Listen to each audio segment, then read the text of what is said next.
Hello students, मैं वैभव अपने channel निबेड़ knob में आपका स्वागत करता हूं। ये चैनल 10th, 11th और 12th क्लास के मैथ्स सब्जेक्ट के लिए डेडिकेटेड है। अगर आपको मेरा काम पसंद आए तो प्लीज़ वीडियोस को शेयर कीजिए, क्योंकि मेरा मोट्टो ही है क्वालिटी एजुकेशन सबका अधिकार। और अगर आप पूरा सिलेबस कवर करना चाहते हैं तो आप मेरे चैनल को सब्सक्राइब करके प्लेलिस्ट में जाके चैप्टर वाइज, क्लास वाइज सारे वीडियोज़ की प्लेलिस्ट चेक कर सकते हैं। और अब तो आप निबेड़ नॉब को इंस्टाग्राम पे भी फॉलो कर सकते हैं। तो चलिए आज का लेक्चर शुरू करें। स्टूडेंट्स, वेक्टर अलजेब्रा की दो एक्सरसाइजेज तो हम डिस्कस कर ही चुके थे। दो वेक्टर्स की एडिशन हमने डिस्कस कर ली थी।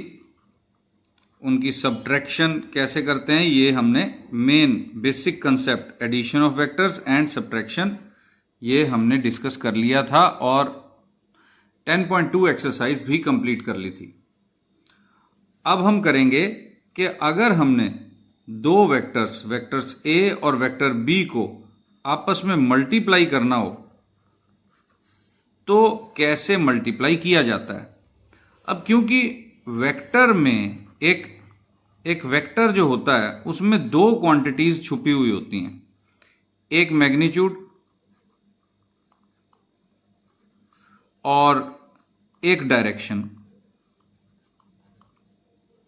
अब जब डायरेक्शन आ जाती है तो वो वेक्टर बन जाता है। तो इसलिए हम प्रोडक्ट भी दो तरह से कर सकते हैं वेक्टर्स की। एक, दो वेक्टर्स को इस तरह मल्टीप्लाई करना कि मैग्नीट्यूड आए यानी स्केलर आए, और एक और तरह से प्रोडक्ट करें कि वेक्टर्स को मल्टीप्लाई करके एक वेक्टर ही हमारे पास आए। तो हम पहले डिस्कस करेंगे स्केलर आए हमारे पास, इस तरह से मल्टीप्लाई करना दो वेक्टर्स को कि हमारे पास आंसर एक स्केलर ही आए। तो इसको हम कहते हैं स्केलर प्रोडक्ट, और उसका जो सिंबल होता है वो होता है डॉट। और इस सिंबल की वजह से हम दो वेक्टर्स की scalar product co dot product के नाम से भी जानते हैं। बल्कि डॉट प्रोडक्ट ज्यादा कहा जाता है, स्केलर प्रोडक्ट कम कहा जाता है, और इसीलिए कई बार कंफ्यूजन भी होती है स्टूडेंट्स को। अगर हम स्केलर प्रोडक्ट कहेंगे, हम क्लियरली कह रहे हैं कि दो वेक्टर्स को इस तरह प्रोडक्ट करो कि आंसर एक स्केलर आए।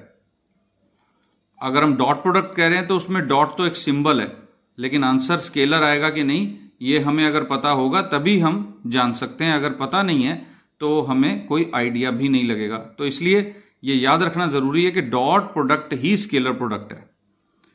और ये कैसी प्रोडक्ट है दो वेक्टर्स की कि जिससे आंसर स्केलर आएगा या सिर्फ मैग्नीट्यूड ही हासिल होगा, हमें डायरेक्शन नहीं मिलेगी। तो हम पहले ये वाला ऐसा मल्टीप्लाई डिस्कस कर रहे हैं। तो बेसिक डेफिनेशन क्या है डॉट प्रोडक्ट की वो मैं यहां बताना चाहूंगा।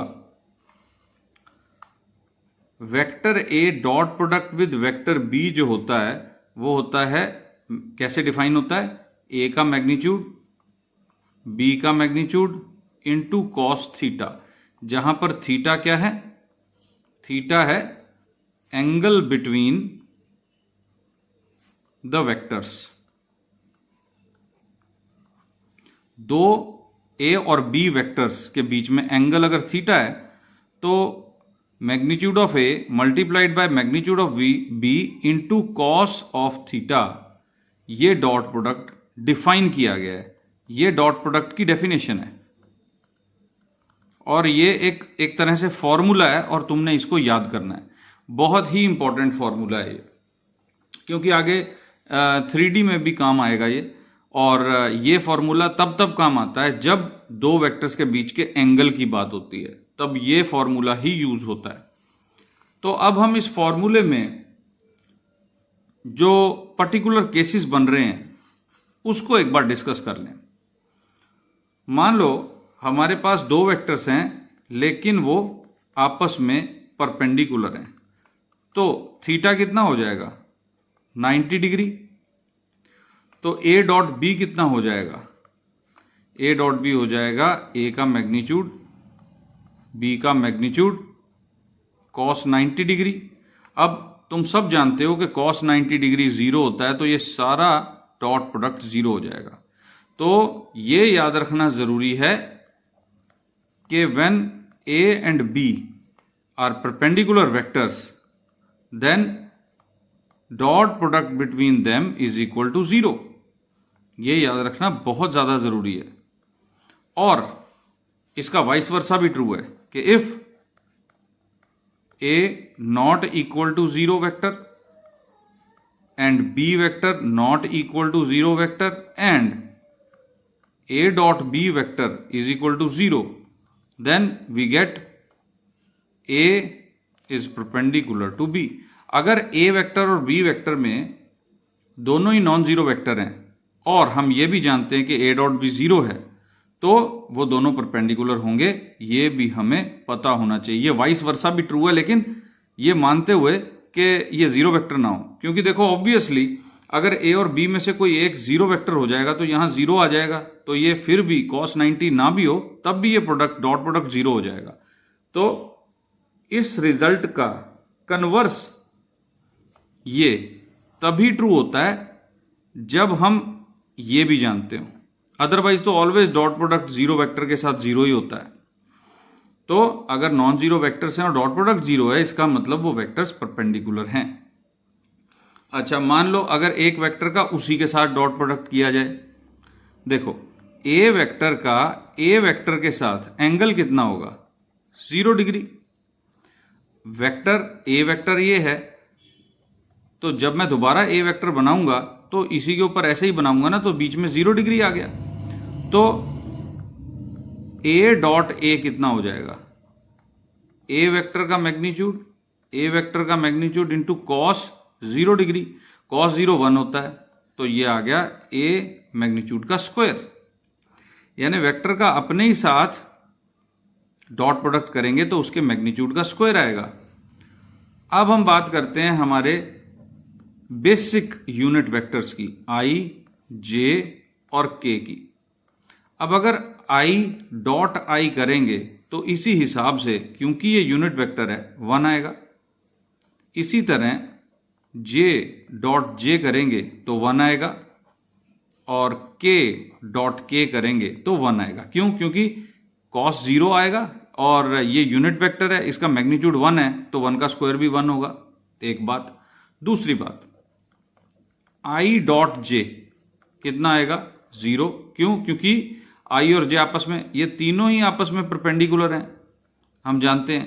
तो जे डॉट के 0 होगा और के डॉट आई ये भी 0 होगा।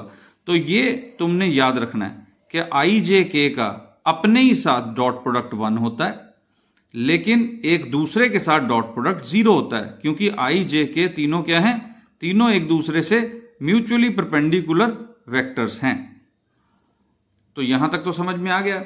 अब एक और बड़ी खास बात बताता हूं जो कि तुमको इतनी खास नहीं लगेगी, लेकिन फिर भी खास है। कैसे? देखो,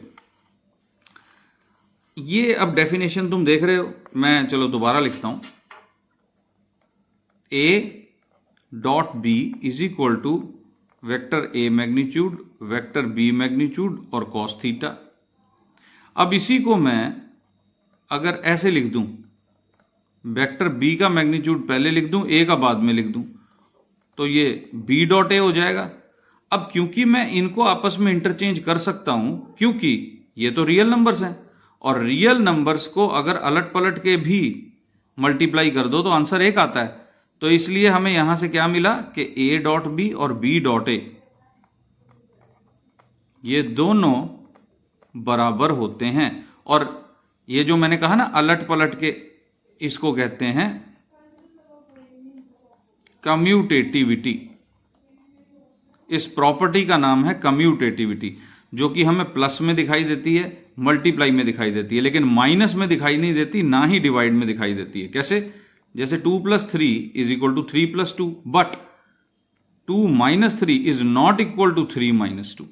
अब हम माइनस के आगे पीछे अगर कम्यूट करते हैं नंबरों को, यानी अलटते पलटते हैं, तो वो बराबर आंसर नहीं आता।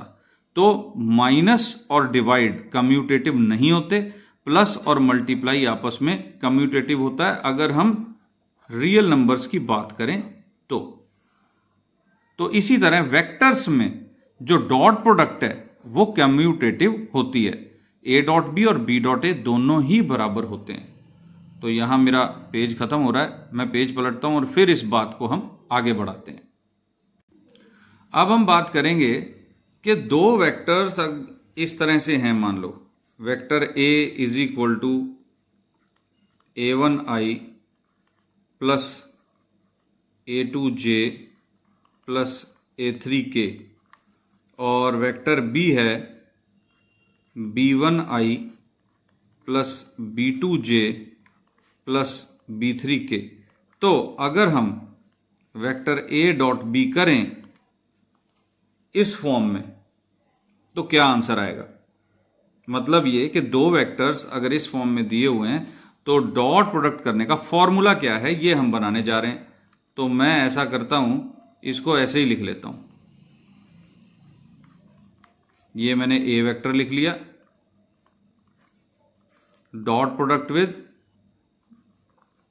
b1i plus b2j plus b3k। अब मैं क्या करूंगा, डॉट प्रोडक्ट के साथ ब्रैकेट्स खोलूंगा।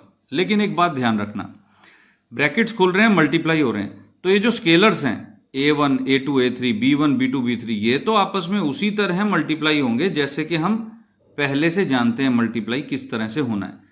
ये जो डॉट प्रोडक्ट का हिसाब किताब है ये सिर्फ i j k का मसला है, क्योंकि ये वेक्टर्स पे डॉट प्रोडक्ट है। Otherwise a1 a2 a3 b1 b2 b3 तो मल्टीप्लाई होंगे सिंपली जैसे हम पहले से मल्टीप्लाई करते हैं। तो देखो a1 b1 i dot i, जो डॉट प्रोडक्ट लगा वो i और i में लगा, पहला एलिमेंट प्लस a1 b2, देखो a1 और b2 और डॉट प्रोडक्ट लगेगा i डॉट j, ये i है और यहां j है, plus a1 b3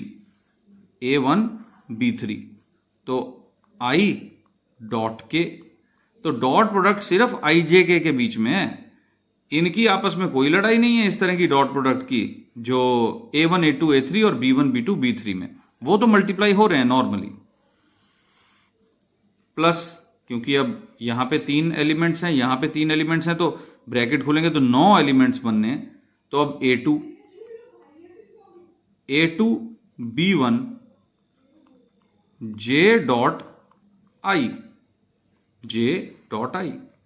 plus a2 b2 j dot j plus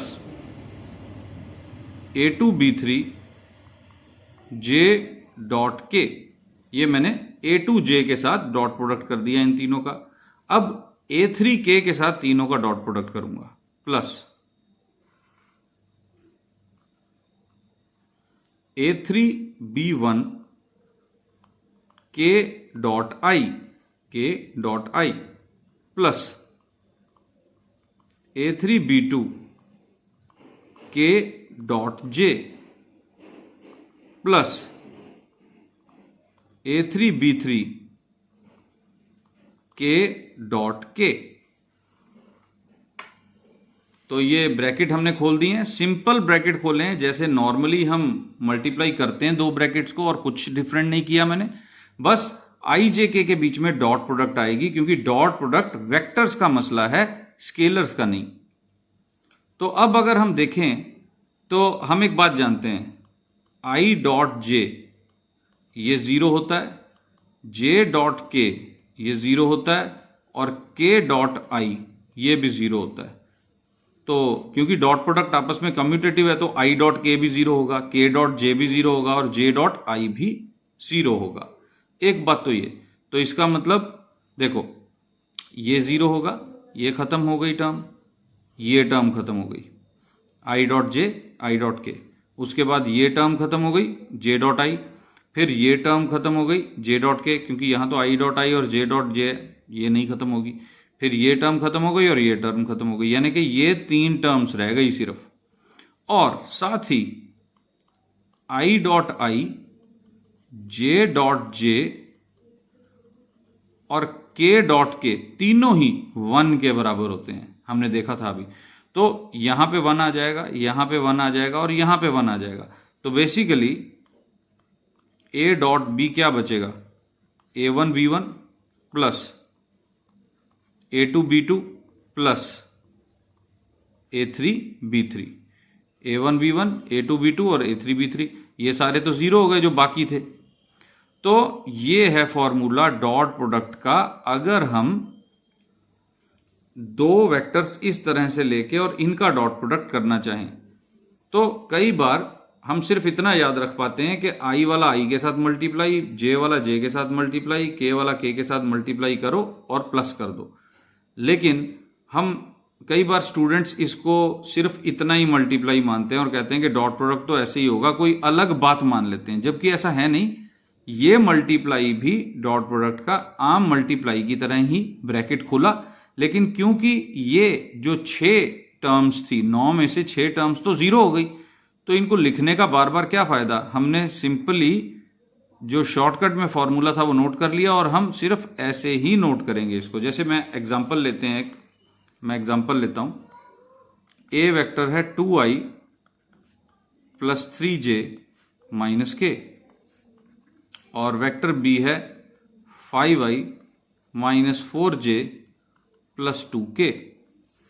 तो अगर मैं a डॉट b करूंगा तो i वाला i वाले के साथ मल्टीप्लाई होगा 10 प्लस k वाला k के साथ मल्टीप्लाई होगा, j वाला j के साथ मल्टीप्लाई होगा 3 into minus 4 minus 12 plus k वाला k के साथ मल्टीप्लाई माइनस 1 प्लस 2 माइनस 2। तो ये कितना हो गया 10 माइनस 12 माइनस 2, 10 माइनस 14। तो a डॉट बी आ गया माइनस का 4। तो इस तरह से मल्टीप्लाई किया जाता है, डॉट प्रोडक्ट इस तरह से किया जाता है दो वेक्टर्स का, जब कंपोनेंट फॉर्म में ये दिया हुआ हो। और ये कैसे आया ये मैंने तुमको यहां पर समझा दिया है। तो डॉट प्रोडक्ट तो समझ में तुमको आई गई स्टूडेंट्स, मेन काम हमारा डॉट प्रोडक्ट समझना था। अब हम एक्सरसाइज शुरू कर सकते हैं। तो मैं ऐसा करता हूं, मैं एक्सरसाइज अब स्टार्ट कराता हूं। तो स्टूडेंट्स अब हम शुरू करते हैं एक्सरसाइज 10.3 और एक्सरसाइज 10.3 का पहला क्वेश्चन है find the angle between two vectors a and b with magnitudes √3 and 2 respectively, यानी a का मैग्नीट्यूड √3, b का magnitude 2, having a dot b is equal to √6। a dot b भी बता रखा है। तो सॉल्यूशन में सबसे पहले हमने क्या लिखना है, गिवन है vector a modulus magnitude of a is √3, magnitude of vector b is 2 and a dot b is equal to √6। ये हमने नोट कर लिया जो गिवन था। अब एंगल की बात है तो ऐसा करते हैं, एंगल भी मान लेते हैं। हम कहेंगे late theta be the angle between vector a and vector b। अगर थीटा इन दोनों के बीच का एंगल है तो हमें पता है formula, we have a dot b is equal to a magnitude b magnitude cos theta. ये तो फॉर्मूला है डॉट प्रोडक्ट का। तो यहां से कॉस थीटा कितना आ जाएगा, a dot b divided bye a magnitude b magnitude, ये डिवाइड में चला गया। तो a डॉट b कितना है, √6 अपॉन √3 इंटू 2। देखो ठीक है। अब ये √3, अब तो सिर्फ कैलकुलेशन रह गई, √3 इंटू √2, √6 को ऐसे लिख सकते हैं √3 इंटू 2, तो √3 कैंसिल हो गया और कॉस थीटा की वैल्यू कितनी आ गई, √2 अपॉन 2 को कैसे लिख सकते हैं, √2 इंटू √2, तो एक √2 कैंसिल हो गया, ये आ गया 1 अपॉन √2। तो कॉस थीटा की वैल्यू 1/√2 कब होती है? जब दो एंगल्स के बीच दो वेक्टर्स के बीच यानी थीटा एंगल 45 डिग्री हो। कॉस 45 1/√2 होता है, तो एंगल आ गया हमारे पास। तो इस तरह से हमने फर्स्ट क्वेश्चन अच्छी तरह से सॉल्व कर लिया। आई थिंक समझ भी आ गया होगा। हमने यहां पे सिर्फ क्या किया है, डॉट प्रोडक्ट की ये डेफिनेशन लगाई है, और यहां से हमने क्या किया, कॉस थीटा को अलग कर लिया और ए और बी के मैग्नीट्यूड को यहां डिवाइड कर दिया, इस तरफ नीचे ले जाके देखो। तो इस तरह से हमने पहला क्वेश्चन सॉल्व किया। अब हम चलते हैं अगले क्वेश्चन की तरफ। तो ये students question number 2, find the angle between the vectors i - 2j + 3k and 3i - 2j + k। ये क्वेश्चन 1 मार्क में और 2 मार्क में दोनों में आ जाता होता है। Very important question. तो सॉल्यूशन में सबसे पहले हमने क्या लिखा, गिवन। हम पहले वेक्टर का नाम a रख देते हैं। Vector a is equal to i - 2j + 3k, और दूसरे वेक्टर का नाम b रख देते हैं 3i - 2j + k। अब क्योंकि एंगल जो है उसका फॉर्मूला क्या होगा, जो हमने पिछले क्वेश्चन में किया, a dot b upon a magnitude b magnitude. तो हमें a डॉट b भी निकालना है, a का मैग्नीट्यूड भी निकालना है और b का मैग्नीट्यूड भी निकालना पड़ेगा।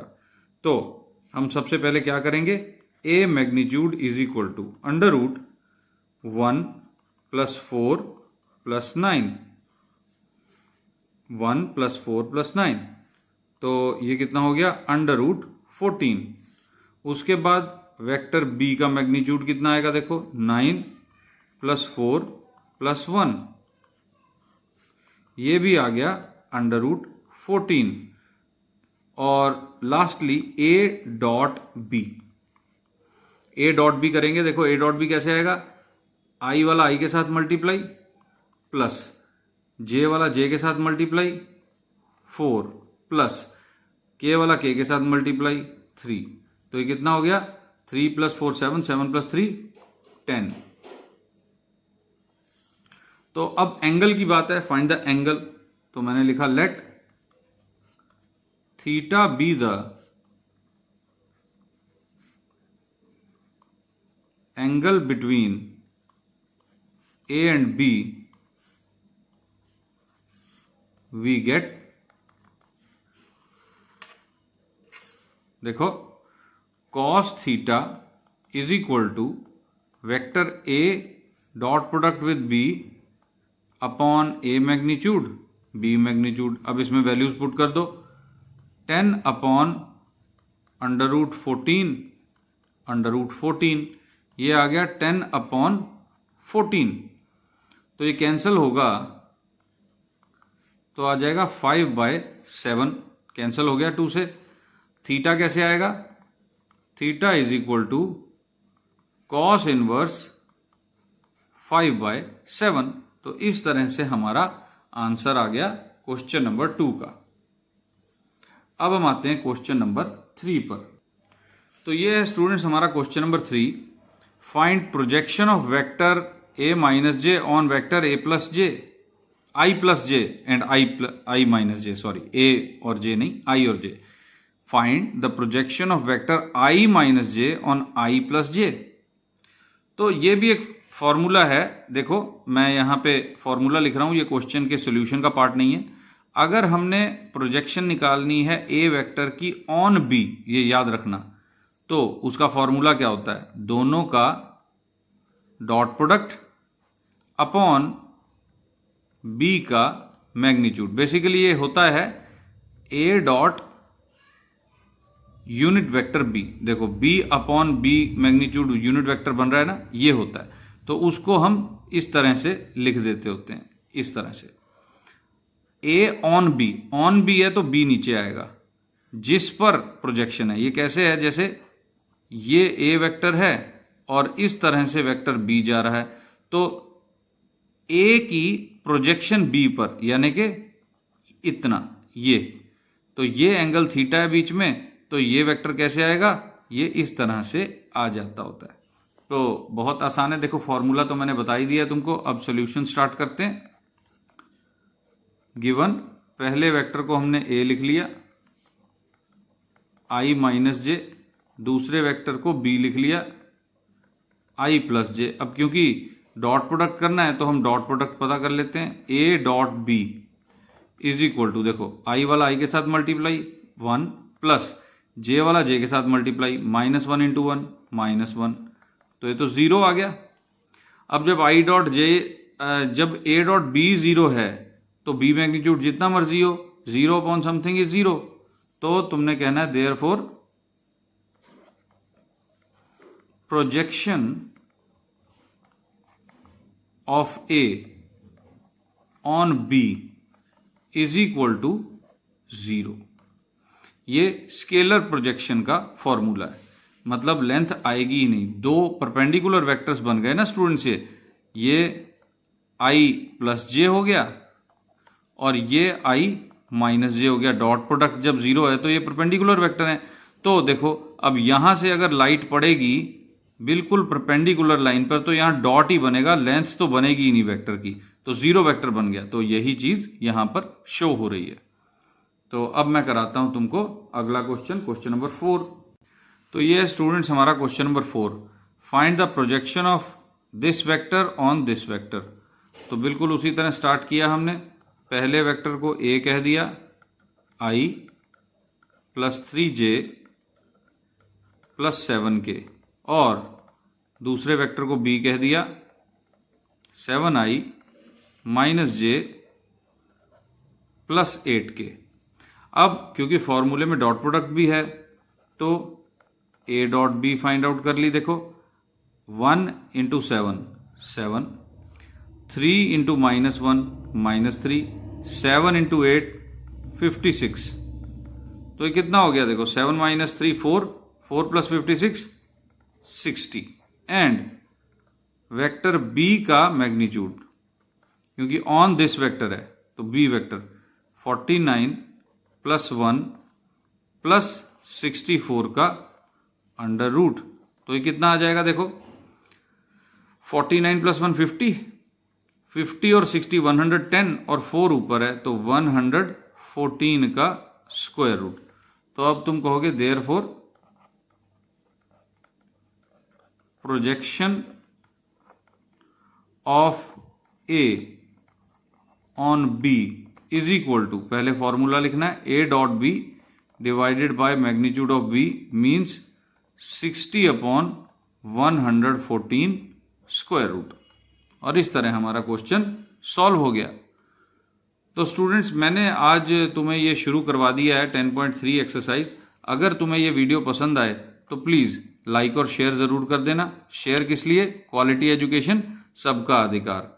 और कमेंट में जाके अगर तुम्हें पसंद आए ये वीडियो तो 1 से लेके 5 तक रेटिंग ज़रूर देना। 1 अगर बिल्कुल कुछ नहीं समझ में आया और 5 अगर सब कुछ समझ में आ गया हो तो।